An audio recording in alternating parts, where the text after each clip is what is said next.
Mama wakwaba medin ede adwoa search him mesrew na wa subscribe to my channel mia notification bell no so for more news. Madam Marie Amwakwa Buedu finally wa confirm say eye omanpeni dada His Excellency John Dramani Mahama eye government official one na ya kaka no eye omanpeni dada John Dramani Mahama enyo bia intigana fo mema ye mfa nhye obi say government official one no mo aka na mo hwehwe ni pako ne enyo bia say omanpeni dada John Dramani Mahama na adofo me ka se nche no yentie ensema Madam Marie Amwakwa Buedu ede etudwane. How about NDCO? You can call your Mahama and ask him. And if John Mahama thinks I'm sitting here because of him, he's thinking stupidly. I am telling you for a fact. Say, if somebody in the NDC thinks I'm on this platform because of him, then that person is a fool. Yeah, when we are fools. No, this is what we've been telling the NDC for the longest time. So they are fools. You said it. We are just reaffirming it. They are wakano and they reaffirming. And to we NDC ni na uba. Now you catch it, say you're a fool. And I said John Mahama is stupid. And we don't want a stupid person for a president. Kevin Taylor said so. No, it is only because Kevin Taylor said so.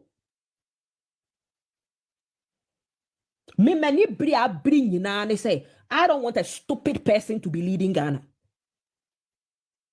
Now, how stupid can you be to try and impose a stupid person on Ghana? No, Kevin Taylor. How stupid can you be to try and impose a stupid leader on Ghanaians? A stupid leader who took Ghana to doom so. A stupid leader will try 3/4 of Ghana bauxite the man in government official one Airbus. Etumidi ne phone Emma isabe yenua battery. Brana be kachire yen say John Mahama nhwe wachi.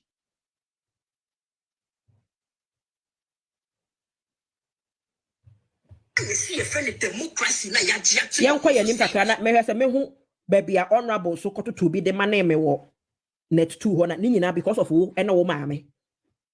I should have kept quiet. We will not sit down. Yeah, what Dabi Ochredako, Moko post baako.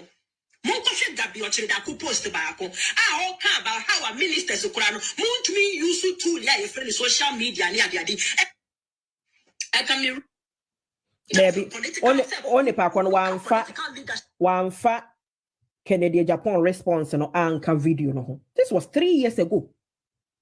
3 years ago. Any 3 years ago. 3 years ago. Me yes, our video ni we biscout na prempe. On the ma video no call viral. And I me message biscout. Na me say me nua bema. But once one my video no call na me sick because that time no ma start na monetization na start. Na me see sika u benya film bia ya mambi.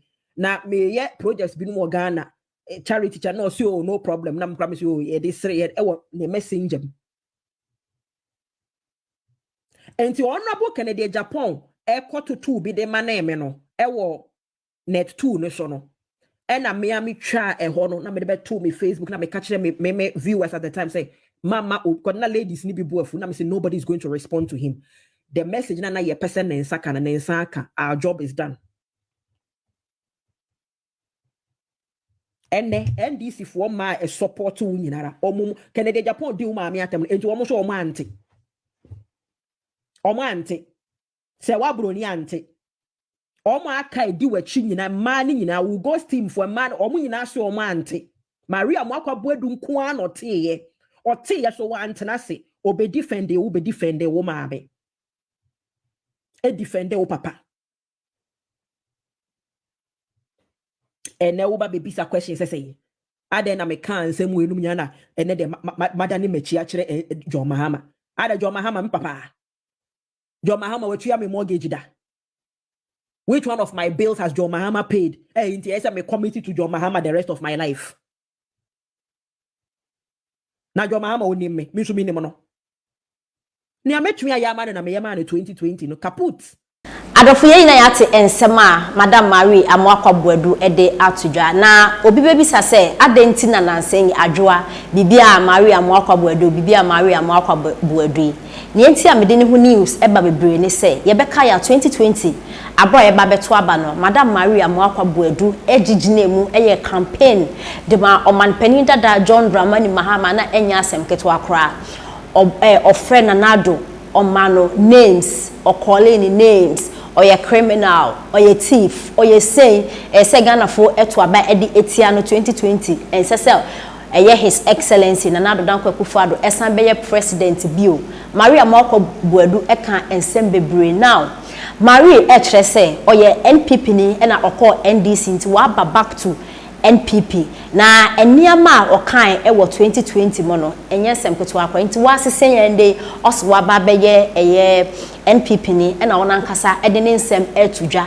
hawa okọ NDC omu treaty no enti wa back to NPP na oba back to NPP nso no okan ensem bebre edigu NPP amayokuo no na his excellency Nanado Dankwa Akufo-Addo no ho a enye enti no or clear nyama okan intina esese mede ebro na wotimi because 2020 tama okan ensem no mede bro inti se wase sanso a ese mede ebro na Mary Amoakwa Buadu de ntia oka se government official one omanpani dada John Dramani Mahama ni na ne se oni Kelvin Taylor enya issues kakra social media na Kelvin Taylor afa ni old videos a ni 2020 no play catch ne say onye truthful and onye obi a yesa omude omani etone so because she's the same person 2020 ogu his excellency Nanado Dankwa Akufo-Addo ne wofi nti as adenti na wa back to NPP a wosan so kasa Nanado good nti no Ghana for ento a NPP so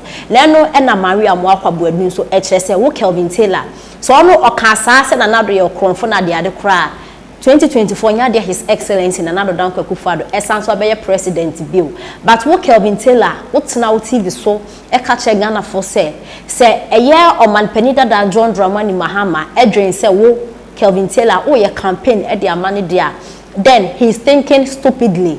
That is what Kelvin Taylor said. Neno na Mary Amoakwa Buadu kire se wo kra wo da so campaign mo omanpani dada John Dramani Mahama no wo ka se oye stupid fool ombe me pa de chew enti no ono Maria Amoakwa ne de na oka ede ekre omanpenda da sorry his excellency Nanado Dankwa Akufo-Addo no oka anya bibia because 2024 omanpenda da sorry his excellency Nanado Dankwa Akufo-Addo on sanso embe ginebio na Mary kasa no na o che say wo Kelvin o se omanpenda da John Dramani Mahama odwen say wo ye campaign amana then he is stupid there Mary kire say Ghana for yempene na Kelvin Taylor onfa obi asebio oye stupid emba embebu amambu ni bio na government official one okra no omanpende da John Dramani Mahama no ye mana obi a okwakodi edwa ewo oman foforo so akwakodi sika na se ni aba be government official one na de se nipa sen enye so sanso ebe president bio nti Mary kire se waka his excellency Nanado Dankwa Akufo-Addo na sema oni se ombegine bio but Kelvin Taylor so okacha omanpende da John Dramani Mahama so you stupid but you want to bring the same person also you stupid no to come and rule us again and Mary say on tiasia or the same way atidwado